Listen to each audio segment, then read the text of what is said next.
अमल से जिंदगी बनती है, जन्नत भी जहन्नम भी, ये खाक फतरत में न नूरी है न नारी। আমল দ্বারা জীবন পরিবর্তন হয়। আমল দ্বারা কি হয়? জীবন পরিবর্তন হয়। মা ছেলেরে পাঠিয়েছেন, বাবা যাও আজকে ঘরে রান্না করার জন্য কিছু নাই, যাও মাছ ধরে নিয়ে আসো। ছেলে মাছ ধরার জন্য যখন গিয়েছে নদীতে, জাল নিক্ষেপ করেছে, জালের মধ্যে মাছ আসে নাই, একটা স্বর্ণের টুকরা চলে আসছে। ওই ছেলে জালের মধ্যে স্বর্ণের টুকরা পাইয়া ভীষণ বড় খুশি। খুশি হইয়া সে দেখতেছে অনেক ময়লা লেগে আছে, স্বর্ণের টুকরাকে এই ময়লাগুলো ধোয়ার জন্য ও নদীর পাশে যাইয়া এভাবে হাত দিয়া ধুইতেছেন। এক পর্যায়ে তার হাত থেকে স্বর্ণের টুকরাটা নিচে পড়ে গেছে। পড়ে যাওয়ার পরে এবার সেই জন্য কি হারিয়ে ফেলেছে, এবার দেওয়ানো হয়ে গেছে। এবার অটোমেটিক পাগলার মুখ থেকে শুধু জবান দিয়ে বলতে আছে, ধোয়ার চেয়ে না ধোয়াইটাই তো ভালো ছিল, ধোয়ার চেয়ে না ধোয়াইটাই তো ভালো ছিল। কারো সাথে কোনো কথা নাই, শুধু মুখ দিয়া ধোয়ার চাইতে না ধোয়াটাই তো ভালো ছিল, ধোয়ার চাইতে না ধোয়াটাই তো ভালো ছিল। ঘরে আসার পরে মা বলতেছেন, বাবা তোর কি হয়েছে? বাবা শুধু মুখ থেকে একবার বলে, ধোয়ার চেয়ে না ধোয়াটাই তো ভালো ছিল। বোন, বড় বোন চলে আসছেন, এই ভাই তোমার কি হয়েছে? কয় ধোয়ার চেয়ে না ধোয়াটাই তো ভালো ছিল। যে যা জিজ্ঞাসা করে শুধু বারবার বলে কি, ধোয়ার চেয়ে না ধোয়াটা ভালো ছিল। ونعوذ بالله من شرور أنفسنا ومن سيئات أعمالنا من يهده الله فلا مضل له ومن يضلله فلا هادي له ونشهد أن لا إله إلا الله وحده لا شريك له ونشهد أن سيدنا وسندنا وحبيبنا وحبيب ربنا وطبيبنا وطبيب قلوبنا ومولانا محمدا عبده ورسوله أما بعد فأعوذ بالله من الشيطان الرجيم بسم الله الرحمن الرحيم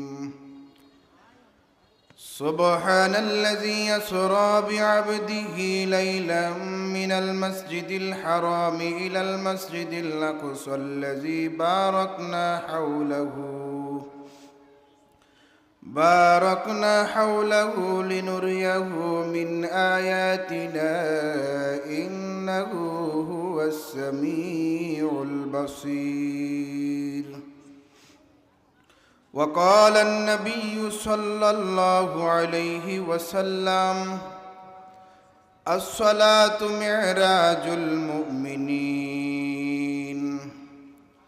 أو كما قال عليه الصلاة والسلام اللهم صل على محمد وعلى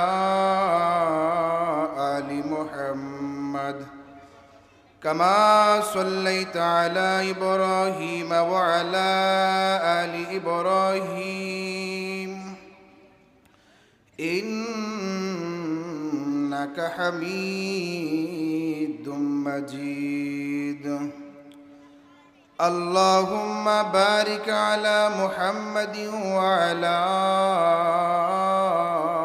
آل محمد لواها نبيهم गुनहगार उम्मत नहीं भुलवाहा नबी हम गुनहगार उम्मत आशिक हो मेरा दराए शाहिन शाहिद आलम आशिक हो मेरा दराए शाहिन शाहिद आलम सुन्नत की पैरवी करते रहो जो हर जहर दम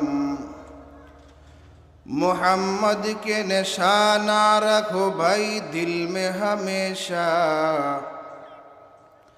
मोहम्मद की निशाना रखो भाई दिल में हमेशा, ताकि शबी मर्दी का मालूम मौत मुस्तफ़ा, ताकि शबी मर्दे का मालूम मौत मुस्तफ़ा। আলহামদুলিল্লাহ, ঐতিহ্যবাহী দক্ষিণ হাজীপুর রজবুর নেসা নুরানি তালিমুল কোরআন মাদ্রাসার উদ্যোগে বার্ষিক ওয়াজ ও দোয়ার মাহফিলের আজকের উপস্থিত সম্মানিত সভাপতি, এই এলাকার সকলের প্রিয় ব্যক্তিত্ব, 14 নং হাজীপুর ইউনিয়ন পরিষদের সাবেক জননন্দিত চেয়ারম্যান আলহাজ আবুল কালাম চেয়ারম্যান সাহেব, উপস্থিত হজরত ওলামায়ে কেরাম, দূর দূরান্ত থেকে আগত আল্লাহ পাকের আশিকিন জাকিরিন মুরব্বিন আওয়াম, পর্দার আলের মা বোনেরা, মহান দয়াময় স্রষ্টার দরবারে লাখো কোটি শুকর ও সুজুদ, যে মহান দয়াময় অত্যন্ত মায়া করে ভালোবেসে মোহাব্বত করে দুনিয়ার হাজার জমে থেকে যাচাই করে ফারেক করে জান্নাতি বাগানে ওলামায়ে কেরামের মজলিসে, ফেরেশতাদের মজলিসে, স্বয়ং আল্লাহ পাক রব্বুল আলামিনের মজলিসে আমাদের সকলকে উপস্থিত হওয়ার তৌফিক দান করেছেন। এই জন্য ইমানের আওয়াজকে উঁচু করে জবান খুলে সকলে একবার কালিমাতুশ শুকর আদায় করে নি আলহামদুলিল্লাহ। আরো জোরে একবার কালিমাতুশ শুকর আদায় করে নি আলহামদুলিল্লাহ। মুআজ্জাজ মুকাররম,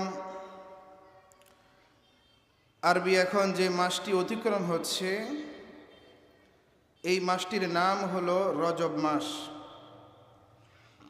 রজব মাস অত্যন্ত গুরুত্বপূর্ণ মাস। বিশেষ করে আজকে মাগরিবের নামাজের পর থেকে যেই রাত্রটা শুরু হয়েছে, যেই তারিখটা শুরু হয়েছে, আজকে রজব মাসের মাগরিবের পর থেকে 27তম তারিখ। এই রজব মাস আল্লাহ তাআলার কাছে অনেক প্রিয়। এই 27তম তারিখে আজকের রাত্রতে, এই মুহূর্তে, এই রাত্রটার মধ্যে আল্লাহ পাক রব্বুল আলামিন পৃথিবীর জমিনে এমন একটি অলৌকিক ঘটনা ঘটিয়েছেন, যেই ঘটনা সারা পৃথিবীর মানুষকে অবাক করে দেয়। পৃথিবীতে আল্লাহ পাক রব্বুল আলামিন লাখো পয়গম্বর তিনি পাঠিয়েছেন, সৃষ্টি করেছেন।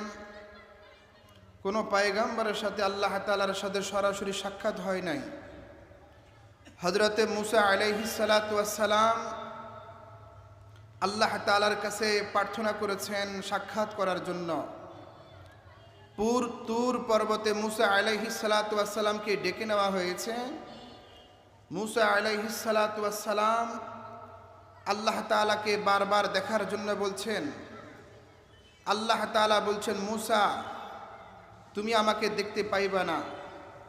মুসা বারবার প্রার্থনা করেছে, মালিক আমি তোমাকে দেখতে চাই।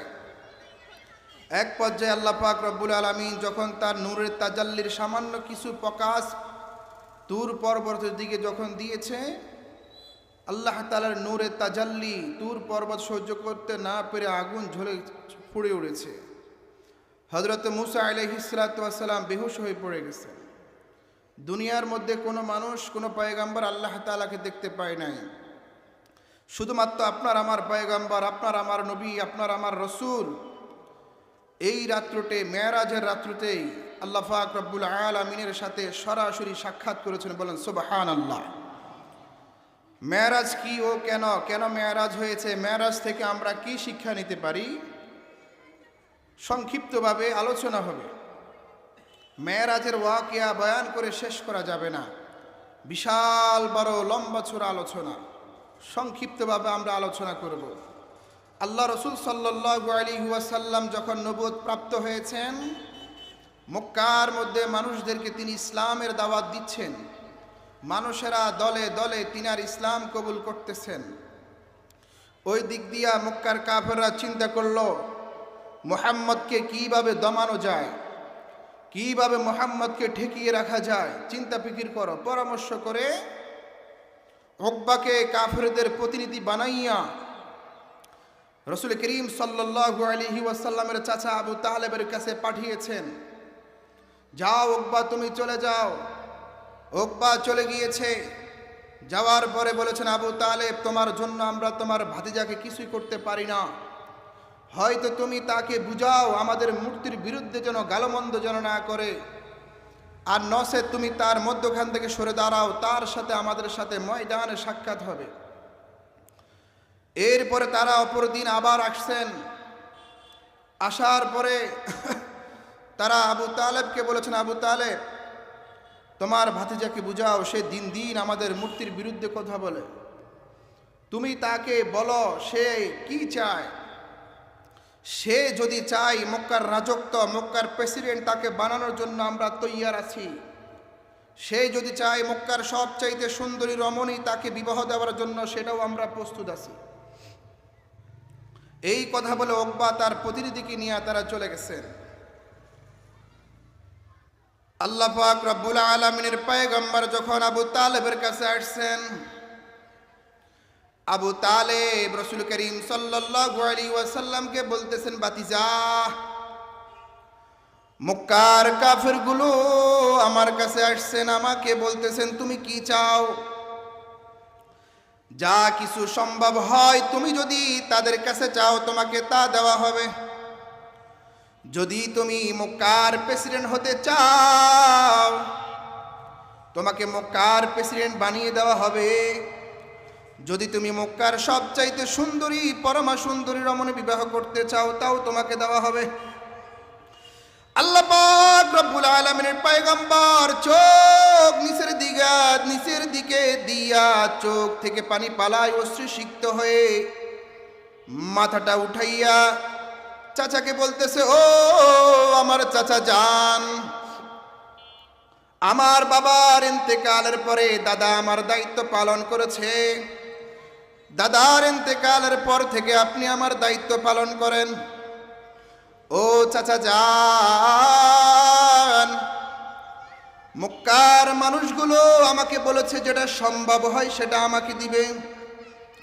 খোদার কসম, যদি তারা অসম্ভব কিছু বলে, যেটা তাদের কখনো সম্ভব নয়, এমন কথা যদি তারা বলে, অর্থাৎ আকাশের এক হাতে আমার, এক হাতে আকাশের চাঁদ দিবে, অপর হাতে আমার, অপর হাতে আকাশের সূর্য দিবে, আকাশের চাঁদকে কখনো হাতের মধ্যে আনা যাবে না, আকাশের সূর্যকে কখনো হাতের মধ্যে আনা যাবে না। যদি তারা বলে আকাশ থেকে চাঁদ এনে দিবে, সূর্য এনে দিবে, অসম্ভব কিছু যদি তারা বলে আমাকে দিবে, তারপরও যে আল্লাহ পাক রব্বুল আলামিন আমাকে ইসলামের দাওয়াত নিয়ে পাঠিয়েছে, ওই ইসলামের দাওয়াত দিতে গিয়ে আমি একটু কমতি করব না। মক্কার কাফেরগুলো বারবার চেষ্টা করে আল্লাহ রসুল সাল্লাল্লাহু আলাইহি ওয়াসাল্লামকে সকাল বিকেলায় কষ্ট দেয়, নির্যাতন করে, ঘরের বাহিরে যত কষ্ট দেয়, সকল কষ্টগুলো আবু তালেব ট্যাকল দেয়, দূর করে দেয়। আবু তালেবের ভয়ে মানুষ সামনে কাছে আসতে চায় না।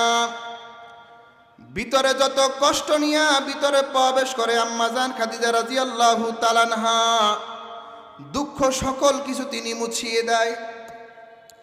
এই রাসূলুল্লাহ সাল্লাল্লাহু আলাইহি ওয়াসাল্লাম, আবু তালেব রাসূলের জন্য জীবন উৎসর্গ ছিল। হঠাৎ করে হিজরতের 1 বছর পূর্বে, বয়স যখন তিনার 51 বছর হয়েছে, হঠাৎ করে আবু তালেব পৃথিবীর বুক থেকে বিদায় নিয়ে চলে গেছে। এই আবু তালেবের ইন্তেকালের 10 দিন পরে আম্মাজান খাদিজা রাদিয়াল্লাহু তাআলা আনহা তিনিও ইন্তেকাল করে পৃথিবী থেকে বিদায় নিয়ে চলে গেছে। যেই দুইজন ব্যক্তি তার সুখ দুঃখে সব সময় থাকতো, দুজন পৃথিবী ছেড়ে চলে গেছে। রসুলের মন অত্যন্ত বিষণ্ণ হয়ে গেছে। মন খারাপ করে তিনি দেখতে পাচ্ছেন মক্কার মানুষগুলাকে তিনি দাওয়াতের কাজ করতেছেন, তারা দিন দিন কষ্ট দিচ্ছে। এক পর্যায়ে তিনি চিন্তা করলো, আমার দুধমা হালিমার এলাকাতে আমি যাইয়া তাইফের ময়দানে যাইয়া আমি দাওয়াত দিয়ে আসি। এই চিন্তা নিয়ে রসুল করিম সাল্লাল্লাহু আলাইহি ওয়াসাল্লাম তাইফের ময়দানে গিয়েছেন দাওয়াত দেওয়ার জন্য। ওই তাইফের ময়দানের মানুষগুলো রসুলকে কেমন কষ্ট দিয়েছে ইতিহাস আপনারা জানেন, আমি ওই দিকে আলোচনা করব না।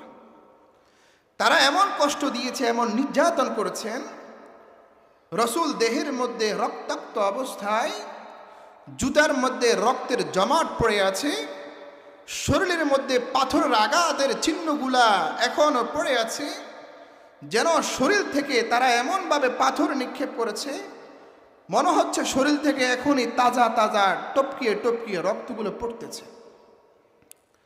এই বিষণ্ণ মন নিয়ে রসুল করিম সাল্লাল্লাহু আলাইহি ওয়াসাল্লাম একটা বাগানে এসে বসেছেন বিশ্রাম নেওয়ার জন্য। পাশে ছিলেন যায়েদ ইবনে হারিস রাদিয়াল্লাহু তাআলা আনহু। ওইখানে বিশ্রাম নেওয়ার পরে আল্লাহ রসুল সাল্লাল্লাহু আলাইহি ওয়াসাল্লাম হাতিমে কাবার মধ্যে আসছেন বিশ্রাম নেওয়ার জন্য। ওই হাতিমে কাবার ভিতরে আল্লাহ রসুল সাল্লাল্লাহু আলাইহি ওয়াসাল্লাম বিশ্রাম নেওয়ার জন্য যায়। রাতের ঘুমের ভেতরে আল্লাহ তাআলার পক্ষ থেকে ফেরেশতা জিবরাইল চলে আসছেন আকাশ দিয়া, ছাদের উপর দিয়া ঘরের ভেতরে প্রবেশ করেছেন। প্রবেশ করিয়া কিতাবের মধ্যে লেখা আছে জিবরাইল আলাইহিস সালাতু ওয়াস সালাম আদবের সাথে রসুলকে কিভাবে জাগাবে, ঘুম থেকে জাগ্রত করবে, তিনি তার জিবা দিয়া পাটা ছাড়তেছেন। আসখুদা খাহি মে তৌফিকে আদাব বেআদব মাহরুম গাশত আজ ফজলে রব। ছেলে তার বাবাকে আদব দেয় না, ছেলে তার মাকে আদব দেয় না, ছেলে মুরব্বীদেরকে আদব দেয় না, অথচ ইসলামের শিক্ষা হলো ছোট বড়কে সম্মান করবে, বড় ছোটকে স্নেহ করবে। হযরতে জিবরাইল আলাইহিস সালাতু ওয়াস সালাম আদবের সাথে আল্লাহ রাসূল সাল্লাল্লাহু আলাইহি ওয়াসাল্লামকে ঘুম থেকে জাগ্রত করলেন। জাগ্রত করিয়া বলতেছেন, ইয়া রাসূলুল্লাহ, এই যে খাদিজার ইন্তেকাল হয়েছে, আবু তালেবের ইন্তেকাল হয়েছে, তাইফের ময়দান থেকে আপনি মন খারাপ করে এখানে বিশ্রাম নিতেছেন। আল্লাহ তাআলা আমাদেরকে পাঠাইছেন আপনার দাওয়াত, আমাদেরকে বলছেন আপনাকে আল্লাহ তাআলার বাড়িতে নেওয়ার জন্য। বলেন সুবহানাল্লাহ। আল্লাহ রাসূল সাল্লাল্লাহু আলাইহি ওয়াসাল্লামকে ঘুম থেকে জাগাইয়া ওই যে একটা বোরাক নিয়ে আসছে, বোরাক ড্রাইভার হলো জিবরাইল, হেল্পার হলো মিকাইল, যাত্রী হলো রাহমাতাল লিল আলামিন। হযরতে জিবরাইল আলাইহিস সালাতু ওয়াস সালাম আল্লাহ রাসূল সাল্লাল্লাহু আলাইহি ওয়াসাল্লামকে বোরাকের মধ্যে সওয়ার করিয়া বাইতুল মাকদিসের পেছনে বাইতুল মাকদিসের দিকে রওনা হয়ে গেছেন। এই জায়গার মধ্যে রাসূল করিম সাল্লাল্লাহু আলাইহি ওয়াসাল্লামের সিনা মুবারক ওপেন হার্ট সার্জারি, বক্ষ বিদারণ, রাসূল করিম সাল্লাল্লাহু আলাইহি ওয়াসাল্লামের বক্ষ বিদারণ হয়েছে 4 বার, 2 বার নবুয়তের আগে, 2 বার নবুয়তের পরে। 1 নম্বর হলো রাসূল করিম সাল্লাল্লাহু আলাইহি ওয়াসাল্লাম যখন নাবালেগ ছিলেন, ছোট অবস্থায়, হযরতে হালিমা সাদিয়া রাদিয়াল্লাহু তাআলা আনহার কাছে যখন ছিলেন তখন একবার বক্ষ বিদারণ করাইছেন। দ্বিতীয়বার হলো যখন তিনি যৌবনে উপনীত হয়েছেন, যৌবন বালেগ যখন হয়েছেন তখন তিনার ওপেন হার্ট সার্জারি করিয়েছেন। 3 নম্বর হলো নবুয়ত প্রাপ্ত যখন হয়েছেন তখন ওপেন হার্ট সার্জারি করিয়েছেন। 4 নম্বর হলো মেরাজের রাত্রিতে তার ওপেন হার্ট সার্জারি হয়েছে। ছোটবেলা কেন হয়? স্বাভাবিকত বাচ্চার বয়স যখন 3-4 বছর হয়, বাচ্চা এটা ভাঙে ওটা ভাঙে, এমন করে শয়তানি অনেক বেশি করে। আল্লাহ তাআলা রাসূলের বক্ষ বিতরণ করে ইয়া তার অন্তর থেকে ওই যে খারাপিটা আছে ওটা দূর করে ফেলেছে। 2 নম্বর যখন তিনি বালেগ হয়েছেন, স্বাভাবিকত যখন বালেগ হয় মানুষ মনটা চায় একটু গুনার দিকে ধাবিত হওয়ার জন্য। আল্লাহ রসুল সাল্লাল্লাহু আলাইহি ওয়াসাল্লামকে আল্লাহ তাআলা ওই খায়সাত অন্তরের ভিতরে যেন না থাকে, জমজমের পানি দ্বারা তার ওপেন হার্ট সার্জারি করে পবিত্র আত্মাটাকে ওপেন হার্ট সার্জারি করিয়েছে। 3 নম্বর নবুয়ত প্রাপ্ত যখন হয়েছেন, তখন নবুয়তের যে পাওয়ার দরকার আল্লাহ তাআলা ওপেন হার্ট সার্জারি করিয়ে ওই নবুয়তের পাওয়ার ঢুকিয়ে দিয়েছে। 4 নম্বর মেরাজের রাত্রিতে আল্লাহ তাআলাকে দেখার জন্য যেই চোখ দরকার, যে শক্তি দরকার, আল্লাহ তাআলা রাসূল করিম সাল্লাল্লাহু আলাইহি ওয়াসাল্লামকে ওপেন হার্ট সার্জারি করে ওই শক্তি পাওয়ার ভিতরে ঢুকিয়ে দিয়েছে। বলেন সুবহানাল্লাহ। আল্লাহ রাসূল সাল্লাল্লাহু আলাইহি ওয়াসাল্লামকে ওপেন হার্ট সার্জারি করাইয়া এবার মদিনার উপর দিয়া বুরাকের মধ্যে সাওয়ার হইয়া রাসূল করিম সাল্লাল্লাহু আলাইহি ওয়াসাল্লামকে নিয়ে যাচ্ছেন। যাইতে যাইতে যাইতে যাইতে এই পথের মধ্যে অনেকগুলা অলৌকিক ঘটনা ঘটছে, সেগুলা বলার সময় নাই। আল্লাহ রাসূল সাল্লাল্লাহু আলাইহি ওয়াসাল্লামকে নিয়ে বাইতুল মাকদিসের মধ্যে চলে গেছেন। যাওয়ার পরে হযরতে জিবরাইল আলাইহিস সালাতু ওয়াস সালাম আযান দিয়েছেন।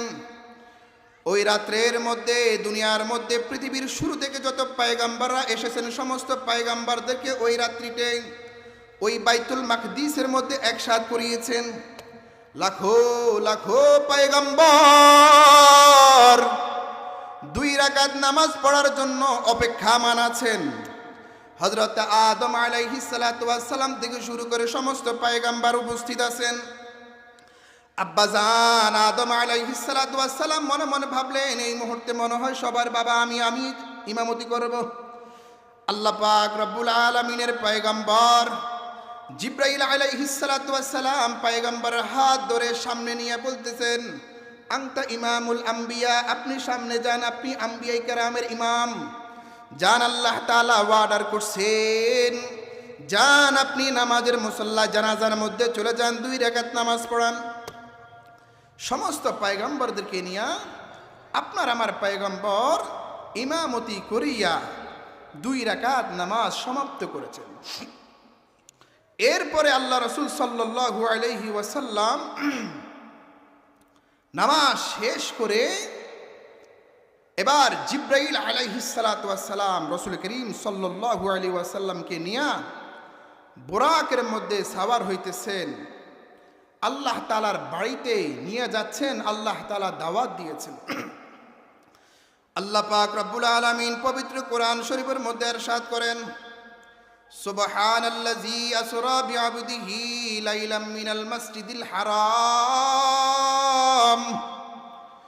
ইলাল মাসজিদিল আকসাল্লাযী বারাকনা হাওলাহু লিনুরিয়াহু মিন আয়াতিনা ইন্নাহু হুয়াস সামিউল বাসীর।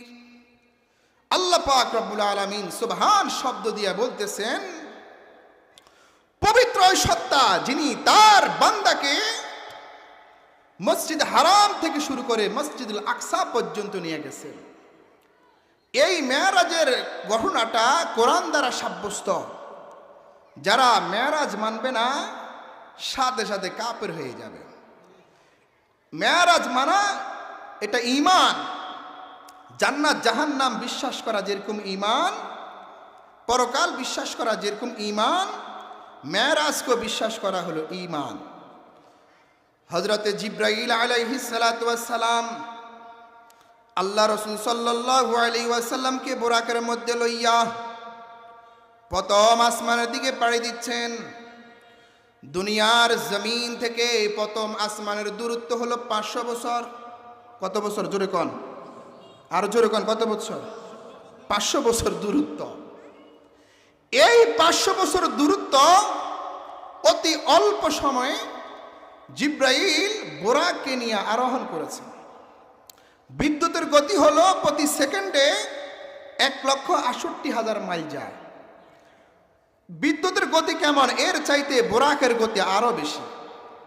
এই বুরাকের মধ্যে সাওয়ার হইয়া প্রথম আসমানের মধ্যে আল্লাহ রাসূল সাল্লাল্লাহু আলাইহি ওয়াসাল্লাম আগমন করছে। প্রথম যে আসমানটা আছে, আল্লাহ তাআলা এই প্রথম আসমানটাকে কি দ্বারা সাজিয়েছেন? কিতাবের মধ্যে লেখা আছে প্রথম আসমানকে আল্লাহ তাআলা তৈরি করছেন সাদা দবদবে মার্বেল পাথর দ্বারা আল্লাহ তাআলা প্রথম আসমানকে তৈরি করেছেন। এই প্রথম আসমানের মধ্যে অনেকগুলা নদ নদী আছে, বেশিরভাগ নদীগুলো হলো নীল, এই জন্য প্রথম আসমানকে নীল দেখা যায়।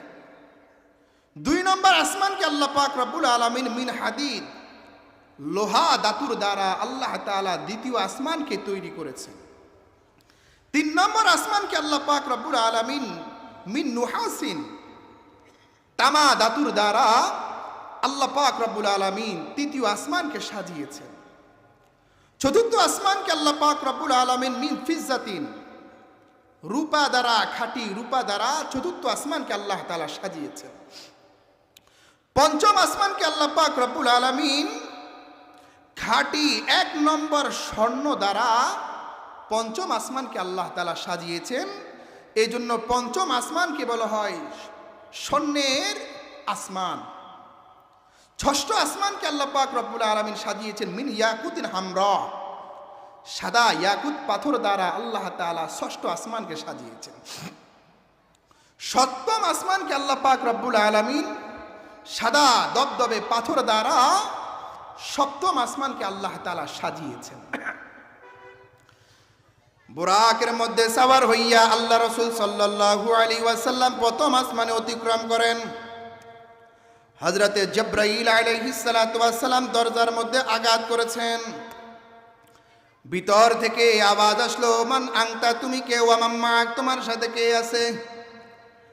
হযরতে জিবরাইল আলাইহিস সালাতু ওয়াস সালাম বলতেছেন, আনা জিবরাইল, আমি হলাম জিবরাইল, আমার সাথে আছে মুহাম্মদুর রাসূলুল্লাহ সাল্লাল্লাহু আলাইহি ওয়াসাল্লাম।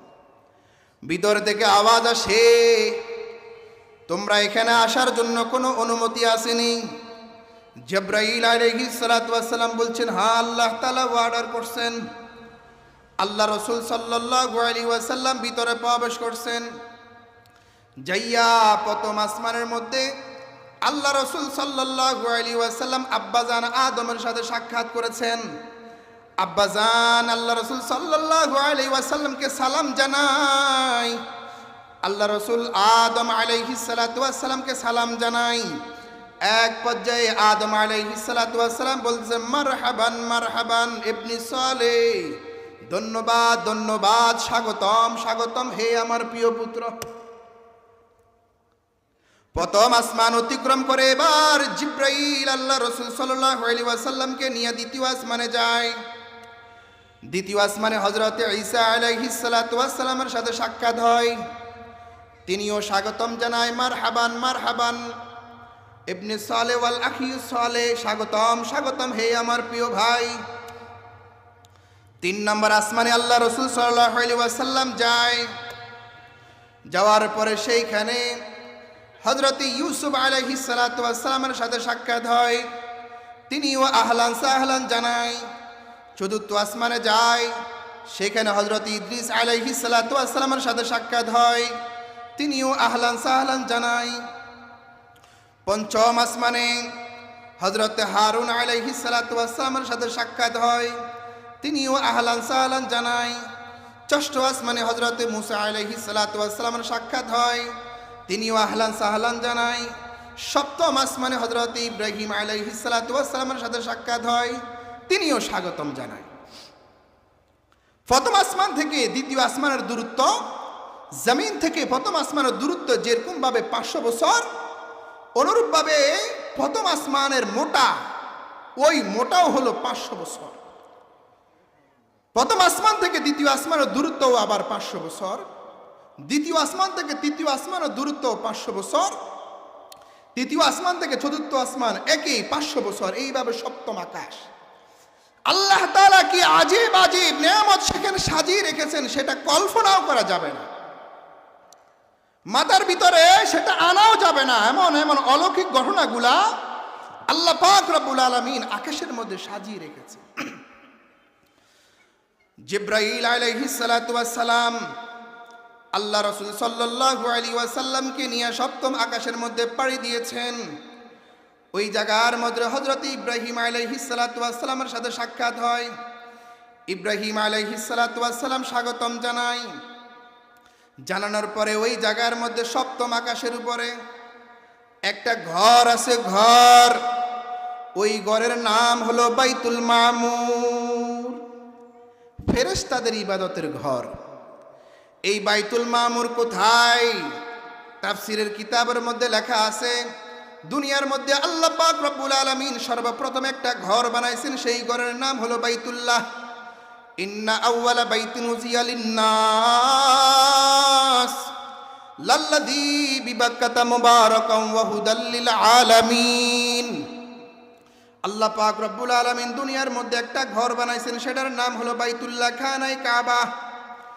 ওই বাইতুল্লাহ বরাবর একদম মিডল পয়েন্ট উপরে বরাবর সপ্তম আকাশের উপর আরেকটা ঘর আছে, সেটার নাম হলো বাইতুল মামুর।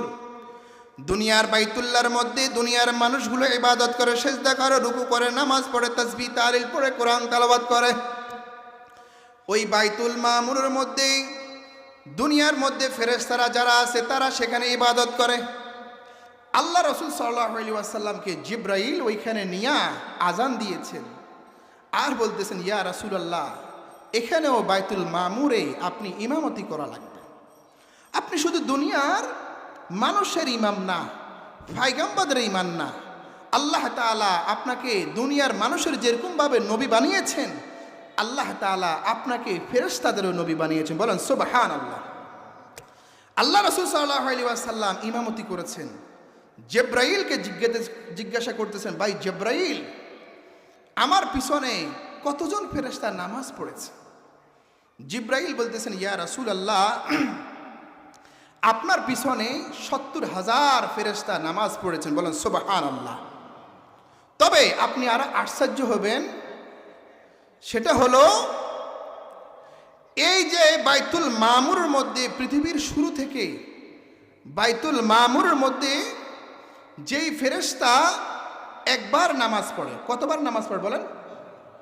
একবার নামাজ পড়ে, পৃথিবীর শুরু থেকে একবার নামাজ পড়ে, সে কিয়ামত পর্যন্ত আর একবার নামাজ পড়ার কোনো সুযোগ পায় না। বলেন সুবহানাল্লাহ। তাহলে পৃথিবীর বয়স কত? তাফরিহুল আম্বিয়া ফি আহওয়াল তাফরিহুল আসকিয়া ফি আহওয়ালে আম্বিয়া কিতাবের ২য় নম্বর খণ্ডের মধ্যে লেখা আছে যে আল্লাহ পাক রব্বুল আলামিন পৃথিবী যখন সৃষ্টি করেছেন ৪৫,৫৬,৬৬,২২৩ বছরের পরে, পৃথিবী সৃষ্টির পরে ৪৫,৫৬,৬৬,২২৩ বছর পরে আল্লাহ তাআলা হযরত আদম আলাইহিস সালাতু ওয়াস সালামকে দুনিয়ার মধ্যে পাঠিয়েছেন। বলেন সুবহানাল্লাহ। তাহলে বুঝেন পৃথিবীর সৃষ্টি হয়েছে কত শত বছর আগে। এত শত বছর থেকে কিয়ামত পর্যন্ত যেই ফেরেশতা মাত্র একবার নামাজ পড়বে, কিয়ামত পর্যন্ত এই ফেরেশতা আরেকবার নামাজ পড়ার কোনো সুযোগ পাবে না। এই জায়গার মধ্যে 2 রাকাত নামাজ পড়িয়া আল্লাহ পাক রব্বুল আলামিনের পয়গম্বরকে জিবরাইল আলাইহিস সালাতু ওয়াস সালাম বুরাকের মধ্যে সওয়ার করাইয়া সপ্তম আকাশের উপরে সিদরাতুল মুনতাহার মধ্যে গিয়েছেন। ওই সিদরাতুল মুনতাহা, ইন্তেহা, শেষ সীমানা, ওই জায়গার মধ্যে একটা বড়ই গাছ আছে। ওই বড়ই গাছের পাতাগুলো হলো হাতির কানের মতন, আর এক একটা বড়ই হলো মোটকার মতন। বলেন সুবহানাল্লাহ। সিদরাতুল মুনতাহার পাশে সপ্তম আকাশের উপরে হযরতে জিবরাইল আলাইহিস সালাতু ওয়াস সালাম আল্লাহ রাসূল সাল্লাল্লাহু আলাইহি ওয়াসাল্লামকে নিয়ে গেছেন। হযরতে জিবরাইল আলাইহিস সালাতু ওয়াস সালাম নিজের সদর দপ্তরে, তার মানে জিবরাইলের যে অফিস আছে সদর দপ্তর, সেখানে রাসূলুল্লাহ সাল্লাল্লাহু আলাইহি ওয়াসাল্লামকে ভ্রমণ করার জন্য নিয়ে গেছেন। যাইয়া আল্লাহ রাসূল সাল্লাল্লাহু আলাইহি ওয়াসাল্লাম জিবরাইলের সদর দপ্তর পরিদর্শন করছেন। ওই জায়গার মধ্যে আল্লাহ তাআলার পয়গম্বর জিবরাইলের যে আকৃতি সেটা তিনি পরিলক্ষিত করেছেন। আল্লাহ তাআলা জিবরাইল আলাইহিস সালাতু ওয়াস সালামকে ৬০০ ঢানা দিয়া তৈরি, একটা ঢানা তিনি যদি পৃথিবীর মধ্যে যদি প্রসারিত করে আর ৫৯৯ ঢানা রাখার কোনো জায়গা পাবে না। বলেন সুবহানাল্লাহ। এত বড় করে আল্লাহ তাআলা জিবরাইল আলাইহিস সালাতু ওয়াস সালামকে সৃষ্টি করেছেন। জিবরাইল আলাইহিস সালাতু ওয়াস সালামের সদর দপ্তর ভ্রমণ করার পরে বুরাকের মধ্যে সওয়ার করিয়া এবার আজরাইলের সদর দপ্তরের মধ্যে চলে গেছেন। আজরাইলের সদর দপ্তর ভ্রমণ করার জন্য যাওয়ার পরে দেখতেছেন হযরত আজরাইল আলাইহিস সালাতু ওয়াস সালাম একটা ভোট সামনে নিয়ে বসে আছেন। আল্লাহ তাআলা সারা পৃথিবীকে আজরাইল আলাইহিস সালাতু ওয়াস সালামের জন্য ভাতের প্লেট বানিয়েছেন। দুনিয়ার মধ্যে আমরা খানা খাই, আমাদের ভাতের প্লেটের মধ্যে যেই যেই তরকারি গোশত মাছ আমরা রাখি, ইচ্ছা করলে আমরা নইতে পারি। হযরত আজরাইল আলাইহিস সালাতু ওয়াস সালামের জন্য সারা পৃথিবীটা একটা ভাতের প্লেট, যাকে মনে চায় তিনি জান কবজ করতে পারে। হযরত আজরাইল আলাইহিস সালাতু ওয়াস সালামের সদর দপ্তরের পাশে একটা গাছ আছে, ওই গাছের মধ্যে লাখো কোটি কোটি পাতা আছে।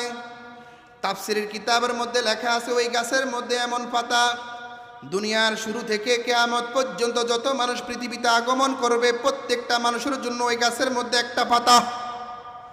এবং কোন ব্যক্তির নাম কি, দেশের নাম কি, থানার নাম কি, জেলার নাম কি, গ্রামের নাম কি, বাড়ির নাম কি, সব লেখা আছে। ওই ব্যক্তিটা যখন ইন্তেকাল করবে 40 দিন আগে ওই গাছের পাতাটা শুকনা হয়ে নিচে পড়ে যায়। আজরাইল আলাইহিস সালাতু ওয়াস সালাম যখন দেখতে পান গাছের পাতাটা অমুক ব্যক্তির নাম আছে, গাছের পাতাটা শুকনা হয়ে পড়ে গেছে, আজরাইল আলাইহিস সালাতু ওয়াস সালাম ওই নামটা সাইয়া বোর্ডের মধ্যে নামটা মুছে দেয়। এর 40 দিন পরে দুনিয়ার মধ্যে ওই লোকটা ইন্তেকাল করে। জনাব রাসূলুল্লাহ সাল্লাল্লাহু আলাইহি ওয়াসাল্লাম আজরাইল আলাইহিস সালাতু ওয়াস সালামের সদর দপ্তর তিনি ভ্রমণ করেছেন। আজরাইলের সদর দপ্তর ভ্রমণ করার পরে এবার জিব্রাইল আলাইহিস সালাতু ওয়াস সালাম নিয়ে গেছেন হযরত মিকাইল আলাইহিস সালাতু ওয়াস সালামের সদর দপ্তর ভ্রমণ করার জন্য। যাইয়া দেখতেছেন হযরত মিকাইল আলাইহিস সালাতু ওয়াস সালাম একটা বোর্ডের সামনে দাঁড়িয়ে আছেন। আল্লাহ রাসূল সাল্লাল্লাহু আলাইহি ওয়াসাল্লাম মিকাইলের সাথে বিভিন্ন কথোপকথন করেছেন। মিকাইল আলাইহিস সালাতু ওয়াস সালাম বলেছেন, ইয়া রাসূলুল্লাহ, আল্লাহ তাআলা আমাকে অর্ডার করেছেন কোন সময়, কোন দিন, কোন মাসে, কত মিনিটে, কত সেকেন্ডে পৃথিবীর কোন দেশের মধ্যে, কোন থানায়, কোন জেলায়, কোন গ্রামে, কোন পাড়ায় বৃষ্টি দিতে হবে। আমি এই জায়গার মধ্যে, আমার অফিসের মধ্যে আমি সুইচ টিপ দিয়ে দিই, সাথে সাথে ওই জায়গার মধ্যে বৃষ্টি আরম্ভ হয়ে যায়। বলেন সুবহানাল্লাহ। হযরত মিকাইল আলাইহিস সালাতু ওয়াস সালামের সাথে বিভিন্ন কথোপকথন হয়েছে। এবার চলে গেছেন হযরত ইসরাফিল আলাইহিস সালাতু ওয়াস সালামের সদর দপ্তরে। জনাব রাসূলুল্লাহ সাল্লাল্লাহু আলাইহি ওয়াসাল্লাম ইসরাফিল আলাইহিস সালাতু ওয়াস সালামের সদর দপ্তরে যাওয়ার পরে ইসরাফিল আলাইহিস সালাতু ওয়াস সালাম রাসূলের সাথে বেশি কথা বলতে পারে নাই। তিনি একটা সিংহা নিয়ে তিনি দাঁড়িয়ে আছে। তাফসীরের কিতাবের মধ্যে লেখা আছে যে হযরত ইসরাফিল আলাইহিস সালাতু ওয়াস সালাম যে সিংহাটা নিয়ে দাঁড়িয়ে আছে, এই সিংহের মধ্যে পৃথিবীর শুরু থেকে কিয়ামত পর্যন্ত যত মানুষ আগমন করবে প্রত্যেকটা মানুষের জন্য একটা একটা ছিদ্র আছে। বলেন সুবহানাল্লাহ। ইসরাফিল আলাইহিস সালাতু ওয়াস সালাম বেশি কথা বলতে পারে নাই, কারণ কোন সময় হঠাৎ করে আল্লাহ তাআলার পক্ষ থেকে আদেশ চলে আসে আর ইসরাফিল সিংহার আওয়াজ দিয়ে দেয়, ইজাস সামাউন ফাতারাত, ইজাস সামাউন শাক্কাত। ইসরাফিলের সিংহার আওয়াজের সাথে সাথে আসমান পেটে পেটে টুকরো টুকরো ছিন্ন বিচ্ছিন্ন হয়ে যায়। আল্লাহ পাক রব্বুল আলামিনের পয়গম্বর হযরত ইসরাফিল আলাইহিস সালাতু ওয়াস সালামের সদর দপ্তর অতিক্রম করার পরে এবার সিদরাতুল মুনতাহার মধ্যে হযরত জিব্রাইল আলাইহিস সালাতু ওয়াস সালাম রাসূলকে নিয়ে দাঁড়িয়ে আছেন।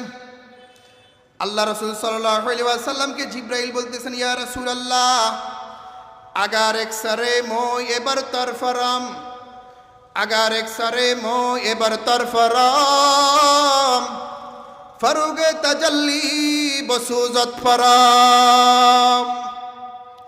ওগো আল্লাহ রাসূল সাল্লাল্লাহু আলাইহি ওয়াসাল্লাম, এই যে সিদরাতুল মুনতাহা পর্যন্ত যাওয়ার আমার ক্ষমতা আছে, আর যদি সামান্য এক চুল পরিমাণ সামনে যদি আমি অগ্রসর হইয়া যাই, আল্লাহ তাআলার নূরের তাজাল্লি দ্বারা আমি ধ্বংস হয়ে যাব, আর সামান্য এক কদম আমি সামনে যাইতে পারবো না।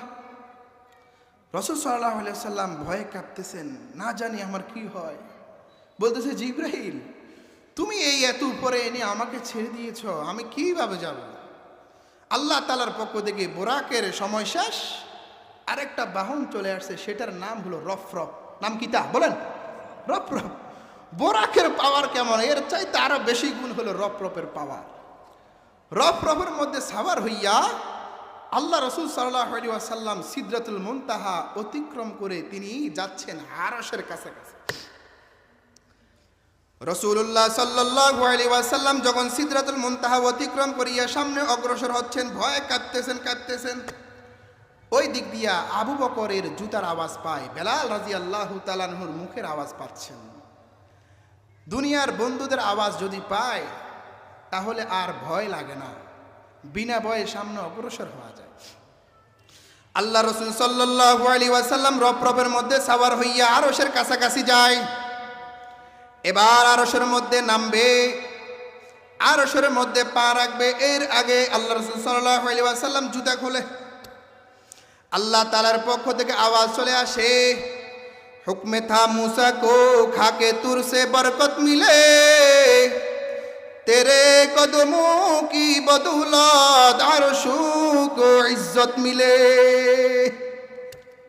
या रसूल अल्लाह, ওগো আমার পয়গম্বর, ওগো আমার রসুল, ওগো আমার হাবিব, তাইফের ময়দানের লোকগুলো আপনাকে অনেক কষ্ট দিয়েছে।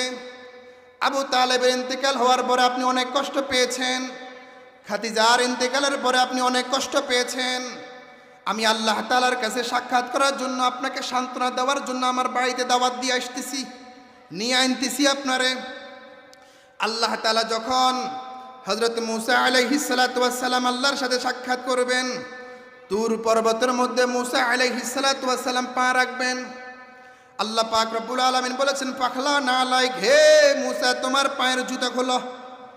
কারণ এটা হলো তুর পর্বত, তুর পর্বতের মাটি দ্বারা তুমি মূসা ধন্য হইবা, এই জন্য তুমি জুতা খুলে দাও।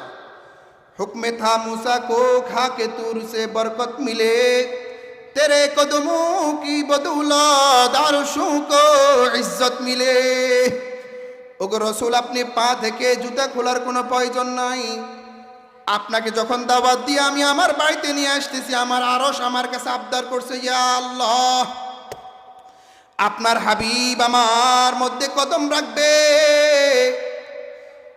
আমি আরশ আপনার হাবিবের পায়ের ধুলা দ্বারা ধন্য হতে চাই। জোরে বলেন সুবহানাল্লাহ। রসুলের পায়ের কদম দ্বারা আরশ ধন্য হতে চায়, জুতা খোলার প্রয়োজন নাই। আল্লাহ রসুল সাল্লাল্লাহু আলাইহি ওয়াসাল্লাম আরশের মধ্যে পা রেখেছেন। আরশ তিনি ভ্রমণ করিয়া ওই দিক দিয়ে আল্লাহ রসুল সাল্লাল্লাহু আলাইহি ওয়াসাল্লাম জান্নাত জাহান্নাম ভ্রমণ করে, জান্নাত জাহান্নাম ভ্রমণ করিয়া আরশ ভ্রমণ করিয়া লোহ কলম সবগুলো বিশাল বিশাল সবগুলো তিনি ভ্রমণ করিয়া আরশের মধ্যে যখন তিনি ভ্রমণ করতেছেন, আরশের মধ্যে যে জিনিসটা আছে এটার নাম হলো কুরসি, চেয়ার। ওই কুরসির চারটা যেই কুরসির যে গোড়া আছে, তাফসীরের কিতাবের মধ্যে লেখা আছে তার চারটা খুঁটি হলো সপ্তম জমিনের নিচে, সপ্তম জমিনের নিচে কুরসির খুঁটি। এত বিশাল কুরসি, ওই জায়গার মধ্যে আল্লাহ পাক রব্বুল আলামিন বসে আছেন। বলেন সুবহানাল্লাহ। জনাব রাসূলুল্লাহ সাল্লাল্লাহু আলাইহি ওয়াসাল্লাম সকল কিছু অতিক্রম করিয়া আল্লাহ তাআলার কাছে যখন কুরসির সামনে যখন গিয়েছে, রাসূল সাল্লাল্লাহু আলাইহি সাল্লাম আল্লাহ তাআলাকে দেখে আশ্চর্য হয়ে গেছে।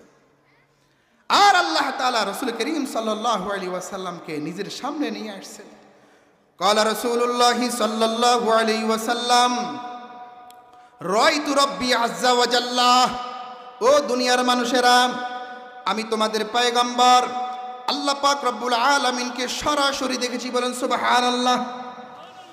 আল্লাহ পাক রব্বুল আলামিনের পয়গম্বর আল্লাহর সাথে যখন সাক্ষাৎ হয়েছে, আল্লাহ পাক রব্বুল আলামিন এবার রসুলকে বলতেছেন, হে আমার রসুল, বন্ধু বন্ধুর বাড়িতে আসার সময় কিছু হাদিয়া নিয়ে আসে।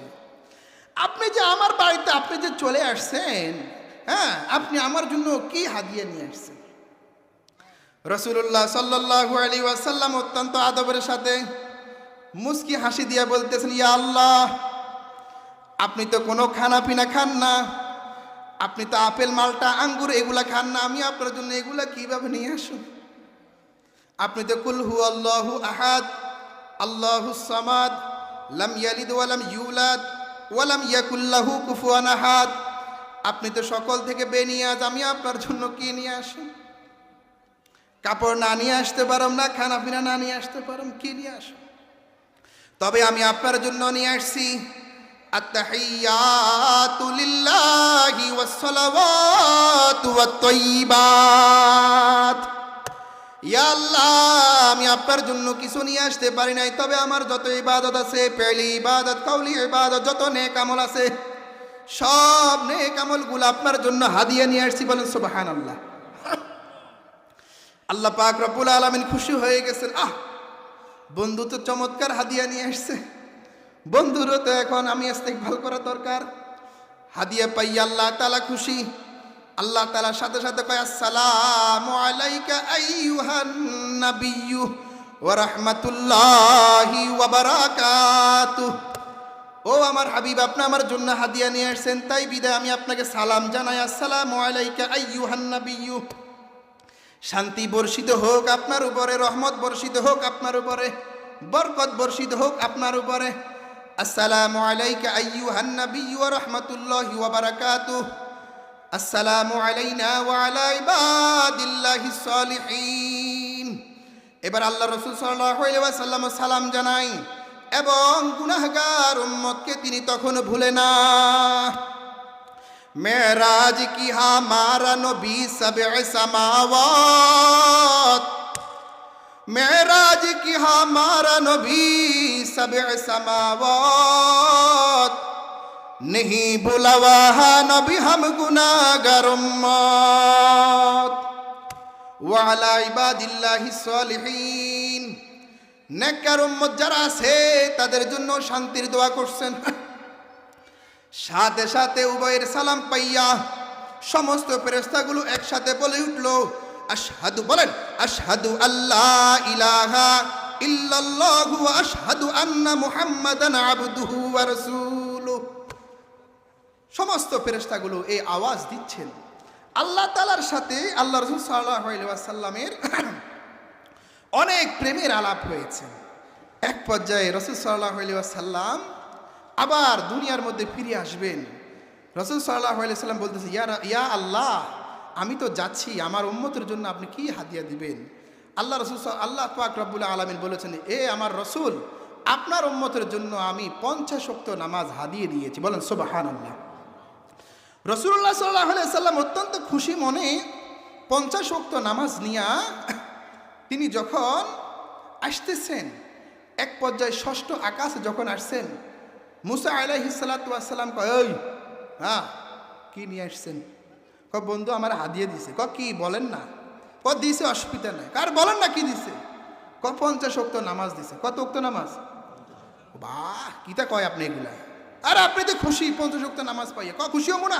আমার বন্ধু আমার দিছে, আমি তো খুশি হব না। আপনার উম্মতেরা পারবে না, যান কমাই নিয়ে আসেন। রাসূলুল্লাহ সাল্লাল্লাহু আলাইহি ওয়াসাল্লাম গিয়েছেন, আল্লাহ তাআলা 5 ওয়াক্ত নামাজ কমিয়ে দিয়েছেন। আবার আসছেন, আবার 5 ওয়াক্ত। এভাবে আসতে আসতে 9 বার আসছে। কতবার আসছে? এই 9 বার আসার মধ্যে রহস্য কি? আল্লাহ তাআলা আসলে এই কথাটার অনেকগুলো ব্যাখ্যা আছে। এক ব্যাখ্যা হলো আল্লাহ তাআলা নিজেই হযরত মুসা আলাইহিস সালাতু ওয়াস সালামকে ওই জায়গার মধ্যে দাঁড় করাইয়া আবার পাঠিয়ে দেয়। কারণ বন্ধু বন্ধুকে যতবার সরাসরি দেখে ততবার ভালো লাগে, লাগেনি? বলেন, বন্ধুর চেহারা দেখতেই ভালো লাগে। বন্ধুর সাথে দোকানে বসে বসে 10 ঘন্টা 20 ঘন্টা 2 ঘন্টা 3 ঘন্টা আলাপ করে সময় কোন দিকে চলে যায় কারো খবর থাকে না।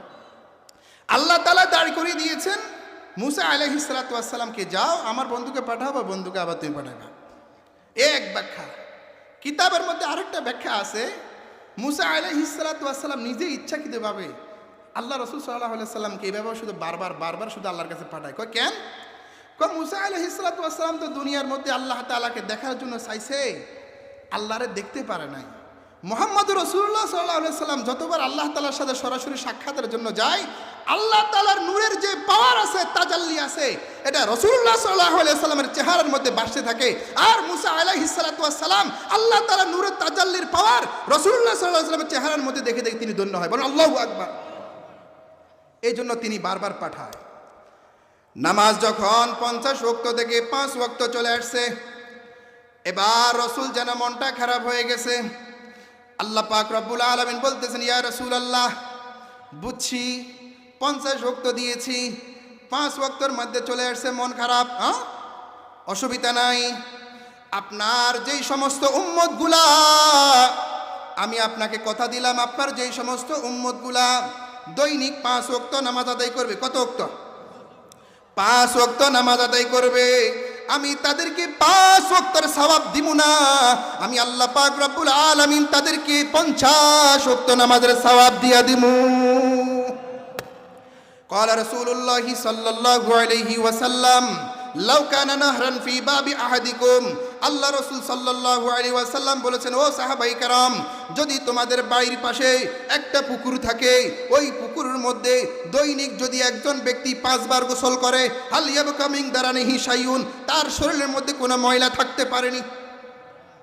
সাহাবাই বলছেন, ইয়া রাসূলুল্লাহ, না, দৈনিক 5 বার গোসল করে শরীরের মধ্যে কোনো ময়লা থাকবে না। আল্লাহ রাসূল সাল্লাল্লাহু আলাইহি ওয়াসাল্লাম বলেছেন, ঠিক তদ্রূপভাবে আমার যেই সমস্ত উম্মতগুলা দৈনিক 5 ওয়াক্ত নামাজ পড়বে, 5 ওয়াক্ত নামাজ পড়ার কারণে তার শরীরের মধ্যে কোনো গুনাহ থাকতে পারে না। নামাজ হাদিয়া নিয়া আল্লাহ রাসূল সাল্লাল্লাহু আলাইহি ওয়াসাল্লাম যখন 7 আসমান পার দিয়া জমিনের মধ্যে যখন চলে আসছেন, এসে তিনি ফজর নামাজ আদায় করে তিনি ওয়াকিয়াটা বয়ান করতে আসে। আবু জাহেল কয়, পাইছি সুযোগ, মুহাম্মদ তুমি উল্টা পাল্টা কথা কও।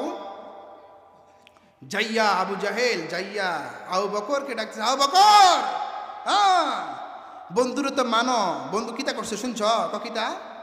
বন্ধু উল্টা পাল্টা কথা কয়। তোমার বন্ধু বলতেছে সে নাকি আজকের রাত্রে রজব মাসের 27 তারিখ, মানে আজকে রজব মাসের 27 তারিখ, আজকে যে গণনার বলতেছি এটা আজকে রাত্রে রজব মাসের 27 তারিখ, তোমার বন্ধু নাকি দুনিয়ার আসমান থেকে শুরু করিয়ে সিদরাতুল মুনতাহা, লোহে কলম সবগুলো অতিক্রম করে আবার সে নাকি আসছে। আসার পর সে বলতেছে তার বিছানা এখনো গরম, সে যে অজু করছে অজুর পানিগুলা এখনো যেন গড়িয়ে গড়িয়ে পড়তে আছে। এই যে এগুলা কি একটা কোনো কথা? আবু বকর রাদিয়াল্লাহু তাআলা আনহু বলেছেন, আবু জাহেল, এটা বলছে কে? তুমি কার মুখ থেকে শুনছো? আমি স্বয়ং নিজে এই তোমার রসুলের জবান থেকে শুনেছি। আবু বকর সাথে সাথে বলছে, হ্যাঁ, আমার রসুল যদি বলে যদি থাকে এটা সত্য, এটার মধ্যে কোনো সন্দেহ নাই। বলেন সুবহানাল্লাহ। সেদিন থেকে আবু বকরের নাম হয়ে গেল সিদ্দিক, অতি বিশ্বাসী।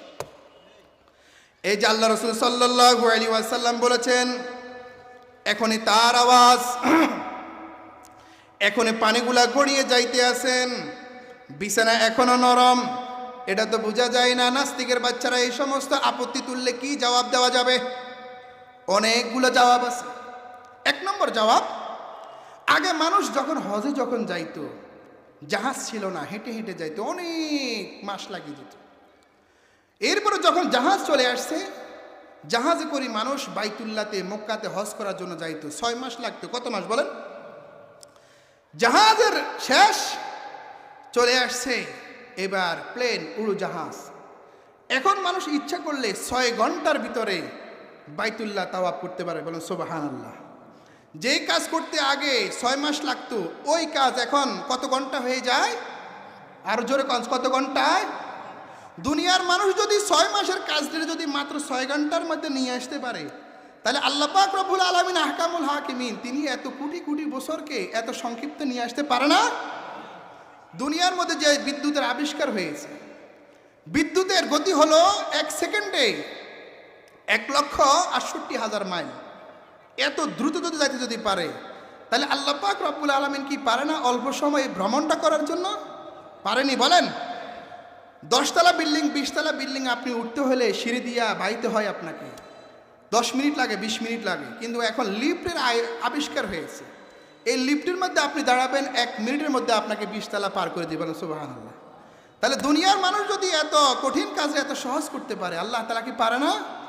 সবচাইতে বড় আরো আশ্চর্যজনক একটা উত্তর হলো, এই যে আমার হাতের মধ্যে যে ঘড়িটা আছে, এই ঘড়িটার মধ্যে এখন 7:05 বাজতেছে।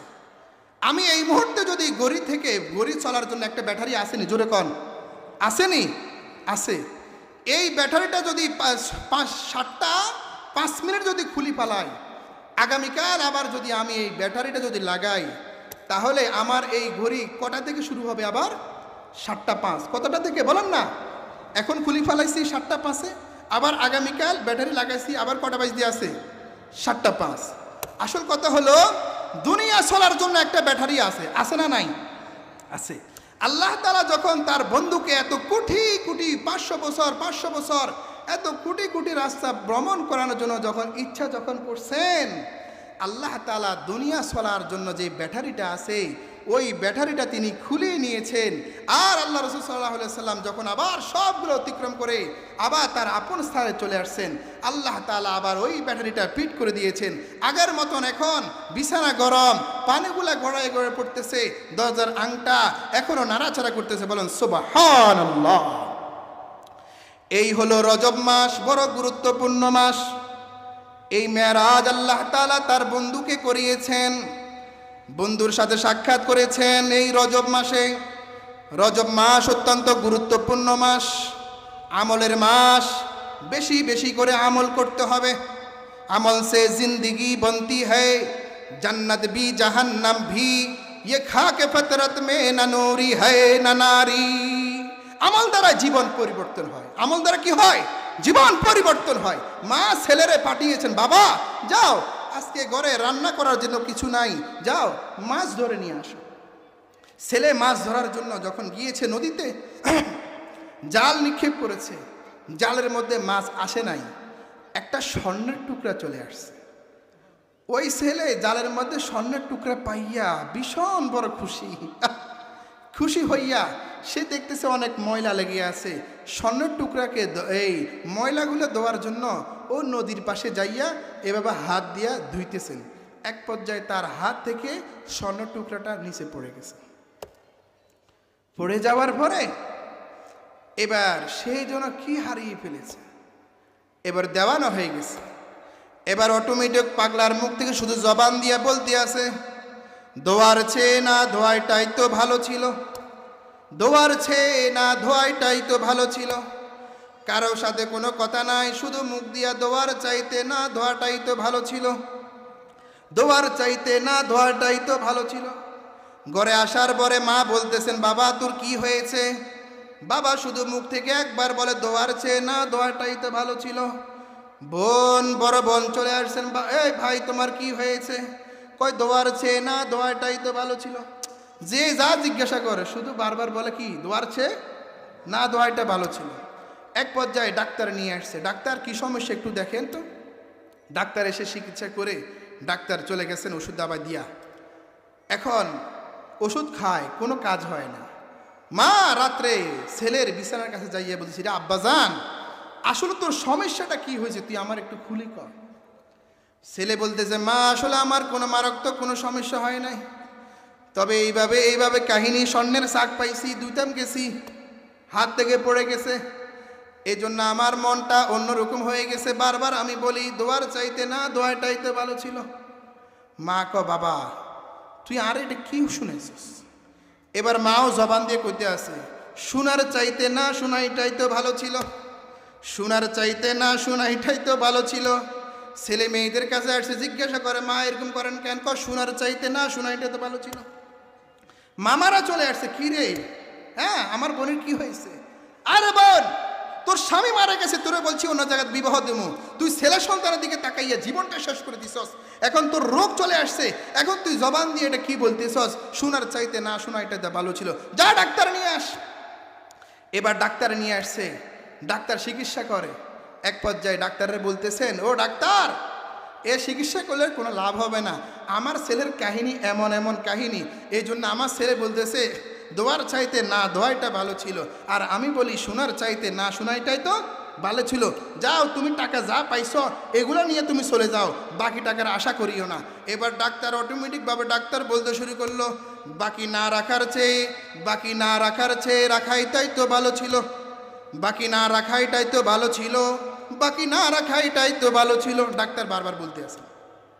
হাসরের ময়দানটা এমন হয়ে যাবে, সমস্ত মানুষগুলো যখন দেখবে হাসরের ময়দানের অবস্থাটা বড় করুণ, মানুষ বড় আশ্চর্য হয়ে যাবে। ওই দিনটা কেমন হবে আমাদের? আহারে ওই দিনটা থেকে আমরা কিভাবে পরিত্রাণ পাওয়া যায়, কিভাবে আমরা বাঁচতে পারি? সমস্ত হাসরের ময়দানের মানুষগুলো এক বাক্যে বলতে থাকবে, আমল না করার চাইতে করাইটাই তো ভালো ছিল। ঠিক কিনা বলেন?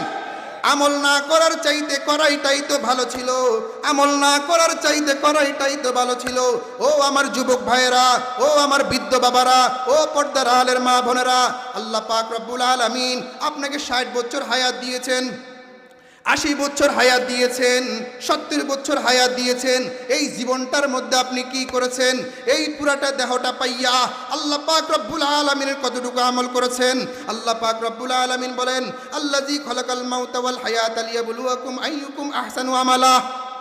আল্লাহ তাআলা তোমাকে আমাকে সৃষ্টি করেছেন, কার আমল কত সুন্দর হয়। আমি যদি প্রশ্ন করি, আল্লাহ আমার জান্নাত কেমন সুন্দর হবে, আল্লাহ যেন বলে, গোলাম তোর নেক আমল যত সুন্দর হবে তোর জান্নাত তত বেশি সুন্দর হবে। রজব মাস শেষ পর্যায়ে, শাবান মাস শুরু হবে, রমজান মাস অতি নিকটে। জীবনে যা করছেন এবার আল্লাহ তাআলার কাছে তওবা করেন। এই মেরাজের রাত্র বড় গুরুত্বপূর্ণ রাত্র। এই মেরাজের রাত্রের কাছে আল্লাহ পাক রব্বুল আলামিনের কাছে চোখের পানি পালান, মেরাজে শিক্ষা নেন, চোখের পানি পালাইয়া আল্লাহ তাআলার কাছে কান্নাকারি করেন, আল্লাহ যত গুনাহ করেছি, যত অপরাধ করেছি, জীবনটা শেষ করেছি, কিছুই তো করতে পারি নাই। ক্বালা রাসূলুল্লাহি সাল্লাল্লাহু আলাইহি ওয়াসাল্লাম, সময় শেষ হয়ে গেছে। লা ইয়াজালু ক্বাবলা ইবনে আদম হাত্তা ইউসাল আন 50 আন উমরিহি ফীমা আফনা ওয়া আন শাবাবিহি ফীমা আবলা। আল্লাহ রাসূল সাল্লাল্লাহু আলাইহি ওয়াসাল্লাম বলেছেন, হাসরের ময়দানে কোনো ব্যক্তি 5টা প্রশ্নের উত্তর দেওয়া ছাড়া একটা কদম সামনে অগ্রসর হতে পারবে না। 1 নম্বর প্রশ্ন করা হবে, আন উমরিহি, তোমাকে যে আমি 70 বছর হায়াত দিয়েছি, 60 বছর হায়াত দিয়েছি, এই জীবনটা তুমি কি করেছ, কোন কাজে তুমি খরচ করেছ? তোমাকে আমি যে যৌবন দিয়েছি, এই যৌবনটা তুমি কোন কাজে ক্ষয় করেছ? ইউটিউবের পেছনে, না ফেসবুকের পিছনে, না পাবজির পিছনে, না জুয়ার পিছনে তুমি খরচ করেছ? এগুলোর হিসাব আল্লাহ তাআলার কাছে দেওয়া লাগবে। ওয়ান মালিহি মিন আইনা ইকতাসাবাহু ওয়া নাফাকাহু, তুমি যে সম্পদগুলো উপার্জন করেছো কোন কাজে, কিভাবে খরচ করেছো, কিভাবে উপার্জন করেছো, হিসাব দেওয়া লাগবে। ক্বালা রাসূলুল্লাহি সাল্লাল্লাহু আলাইহি ওয়াসাল্লাম, আস-সালাতু মিরাজুল মুমিনিন। আল্লাহ রাসূল সাল্লাল্লাহু আলাইহি ওয়াসাল্লাম বলেছেন, এই যে আমি রজব মাসে মেরাজে গিয়েছি, আল্লাহ তাআলার সাথে সাক্ষাৎ করেছি, আল্লাহ তাআলা তোমাদের জন্য নামাজ হাদিয়ে দিয়েছে, তোমরা নামাজ পড়বা আর তোমাদের সাথে আল্লাহ তাআলার সাথে মেরাজ হয়ে যাবে। বলেন সুবহানাল্লাহ।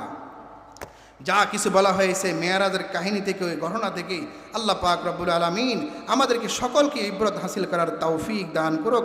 ওয়া আখিরু দাওয়ানা আনিল হামদুলিল্লাহি রাব্বিল আলামিন। আসসালামু আলাইকুম ওয়া রাহমাতুল্লাহি ওয়া বারাকাতুহু।